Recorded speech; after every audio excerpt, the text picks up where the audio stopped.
চীন যেন ভাইরাসের এক খনি। এখনও বিশ্বের কাছে এক আতঙ্কের নাম চীনের সেই করোনা ভাইরাস, যার কারণে ঘরবন্দি হয়ে পড়েছিল পুরো বিশ্বের মানুষ। 2019 সালের শেষ দিকে চীন থেকে আসা কোভিড-19 বিশ্বকে পরিচিতি করিয়েছিল লকডাউন নামক এক শব্দের সাথে। আবারও আলোচনায় সেই লকডাউন 2019 এর শেষ দিকে এবং 2020 এর শুরুর দিকে চীনসহ বিশ্বের বিভিন্ন দেশে ব্যাপক হারে সংক্রমণ বাড়ে করোনা। লকডাউনে চলে যায় পুরো বিশ্বের সাথে বাংলাদেশও চলে যায় লকডাউন। থমকে যায় সারা বিশ্বের অর্থনীতি। সেই সাথে বিশ্বে প্রাণ হারায় লাখ লাখ মানুষ। সেই মহামারীর 5 বছর এখনও পার হয়নি। এরই মধ্যে চোখ রাঙাচ্ছে নতুন ব্যাধি। এখনও নিশ্চিত হওয়া না গেলেও প্রাথমিক ধারণা রাইনোভাইরাস ও হিউম্যান মেটানিউমো হাম্প ভাইরাসের সংক্রমণে চীনের রহস্যময় এই রোগের প্রাদুর্ভাব। এটির লক্ষণ শনাক্ত হয়েছে জাপানে। ভাইরাসটির মূল লক্ষণ শ্বাসতন্ত্রের জটিলতা। এটা নতুন কোনো ভাইরাস নয়। এমনকি এ নিয়ে বাংলাদেশে উদ্বেগের কোনো কারণ নেই।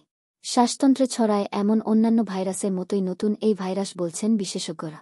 অনেকটা ইনফ্লুয়েঞ্জা ধরনের ভাইরাসের আক্রমণের মতোই, যার উপসর্গ হিসেবে জ্বর, সর্দি, কাশি, ঠান্ডা হয়ে থাকে। কোভিড-19 একেবারে ভিন্ন ও নতুন আবহের ভাইরাস হওয়ায় এর প্রাদুর্ভাব বা মহামারীর রেশ এতটা বিস্তর হয়েছে। তবে হাম্প নিয়ে আতঙ্কিত না হবারও পরামর্শ দেন বিশেষজ্ঞরা। উল্লেখ্য 2023 সালে নেদারল্যান্ডস, যুক্তরাজ্য, ফিনল্যান্ড, অস্ট্রেলিয়া, কানাডা, যুক্তরাষ্ট্র ও চীনে শনাক্ত হয়েছিল হাম্প ভাইরাস। অবশ্য আবারও বাংলাদেশসহ সারা বিশ্ব লকডাউন চালু করবে কিনা তা বলা যাচ্ছে না। কিন্তু ভারতসহ এশিয়ার কয়েকটি দেশে এই ভাইরাস শনাক্ত হওয়ায় বিভিন্ন গণমাধ্যমে লকডাউন শব্দটা আলোচনায় আসছে।